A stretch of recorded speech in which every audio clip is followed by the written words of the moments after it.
All right, guys. So, welcome to the talk. I'm here with my childhood friend Olivier, and he is currently in university, and he's a future psychotherapist. He's also a future author. He's writing a book on that matter in French, and we will be having a small discussion. You can practice your listening. We will start by very easy French, A1, A2 level French for 2 minutes. Then we're going to have a natural conversation together. After, we are going to take a real topic of the PR exam and we are going to discuss that topic so you can practice your listening and you can also have some ideas that you can use in your own PR exam. Donc, bonjour Olivier, merci de te présenter. Premièrement, tu as quel âge?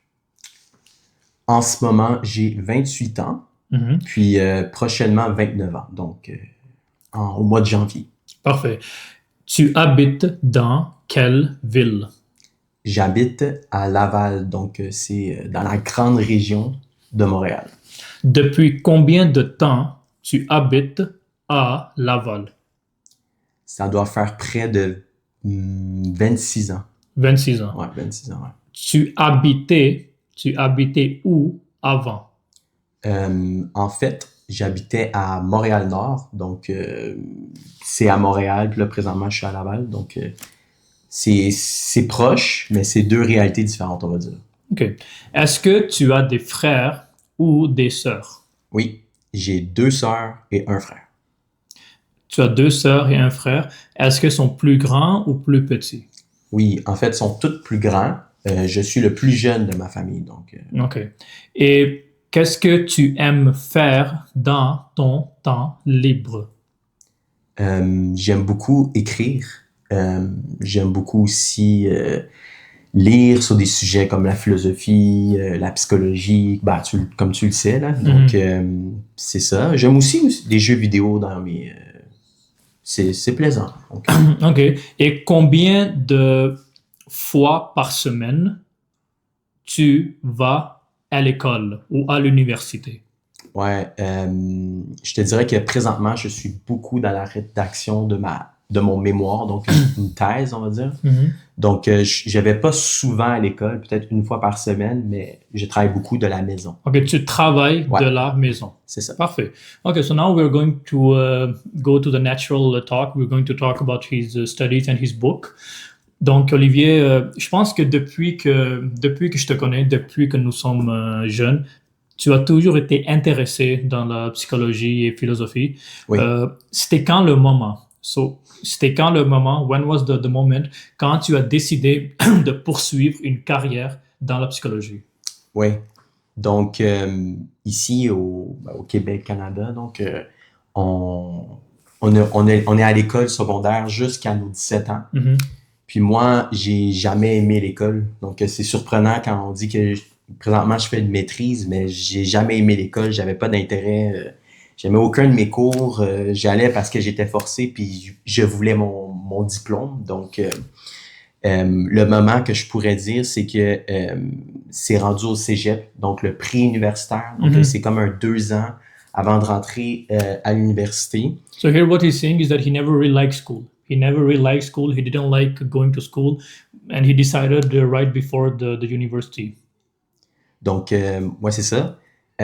Puis, au cégep, il y avait un cours de psychologie. Donc, il y avait beaucoup de matières, là. Il y avait l'histoire, la politique, la sociologie, la psychologie, le français. Tu sais, il y avait beaucoup de matières. Mais c'est particulièrement la psychologie qui m'a interpellé. Okay. C'était la première fois que j'avais lu un livre au complet. Donc, j'avais jamais lu un livre de tout mon secondaire. Donc, alors, si je comprends bien, au secondaire, tu n'aimais pas l'école. Non. Tu es venu au cégep, donc collège.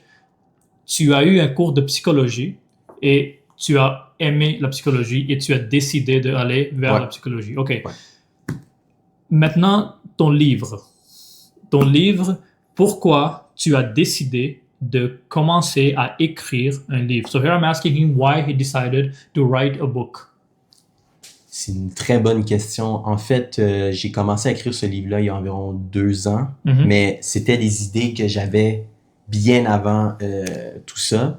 En fait, le livre porte sur la perte de sens. Voulant dire que quand on est perdu, on ne sait pas quel choix faire de carrière, qu'est-ce qui est bon, qu'est-ce qui est mauvais. Tu sais, c'est de tout jouer à travers ces questionnements-là. Puis, à travers ce livre-là... Mais ce livre-là, il vise quelle personne? So vraiment les jeunes. Okay, so here I'm asking that your book, who are the main readers of your book? Who are you addressing mainly? So, ton but, c'est de viser quelle portion de la population? Je vise beaucoup les personnes entre 16 et 35 ans parce que je trouve que c'est à ce moment-là où on se questionne beaucoup sur notre carrière puis nos choix qui vont comme un peu tracer une ligne sur les prochaines années de notre vie. Okay. Notre vie adulte ou quand on va être plus âgé.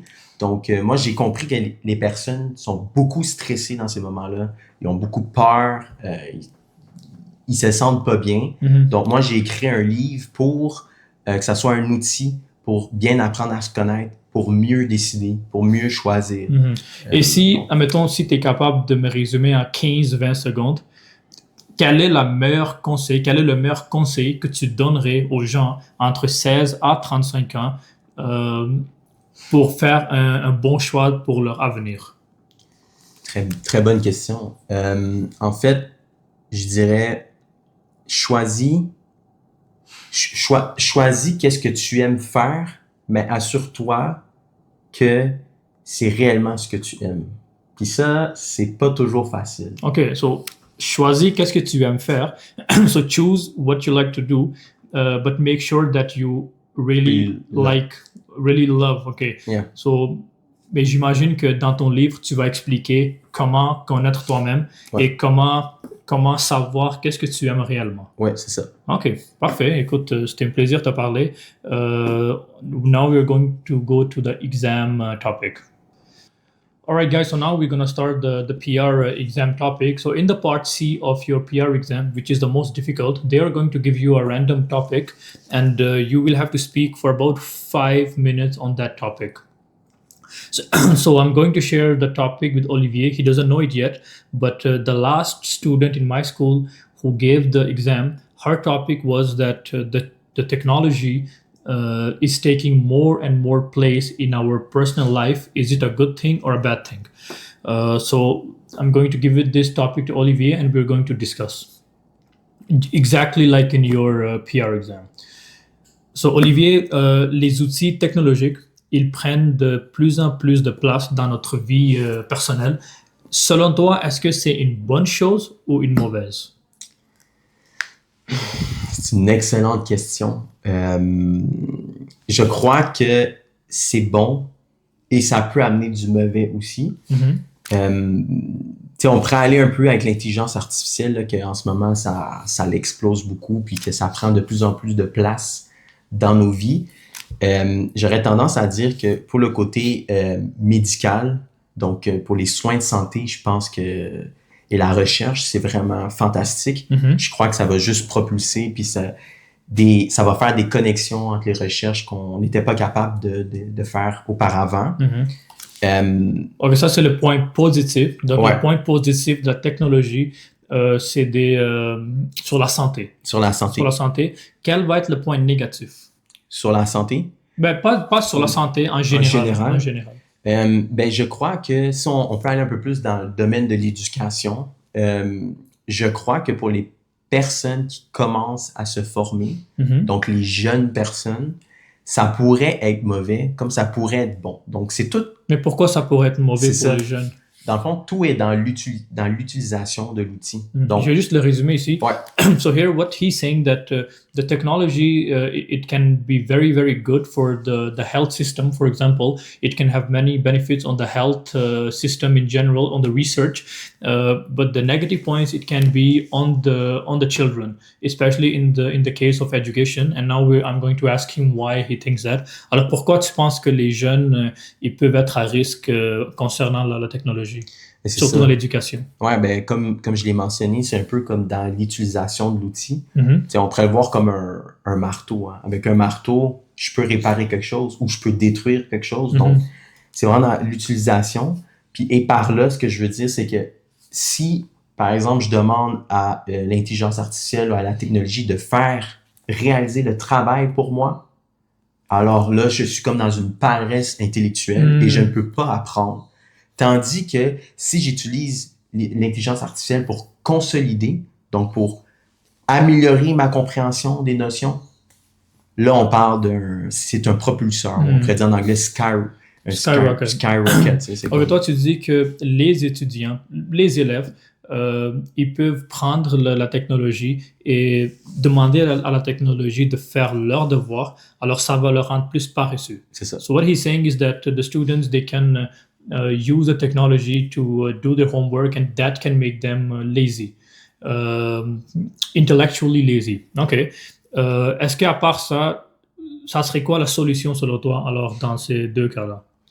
Je crois, comme par exemple avec mon exemple du marteau, c'est d'apprendre à comment utiliser cet outil-là. Donc, de dire comment je pourrais utiliser la technologie ou l'intelligence artificielle pour pouvoir mieux performer, pour être mieux à apprendre. Mais donc, est-ce que tu penses que les enfants, ils ont cette maturité de faire cet raisonnement intellectuel que moi, je vais utiliser quelque chose pour me raisonner, par exemple?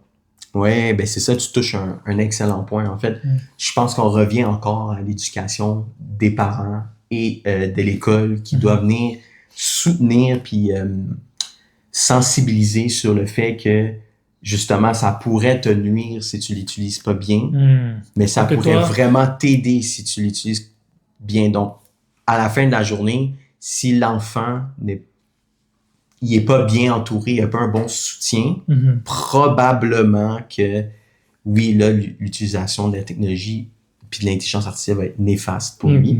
Puis toi, tu dis que la responsabilité, c'est dans les adultes de la société, envers les enfants, quand ça vient sur la technologie. Donc, c'est la responsabilité des parents, de l'école, des professeurs, de sensibiliser les étudiants ou les élèves pour pas utiliser les technologies d'une mauvaise manière. Okay? So here what he's saying basically is that the technology can have a bad effect on the children, but it's the responsibility of the adults of the society, is the responsibility of the parents, the teachers, to desensitize the children on the effects of the technology that can have on them. Parfait, écoute, I think we have done an overall. So merci beaucoup, Olivier, c'était un plaisir de te parler et à la prochaine. Merci, bonne chance.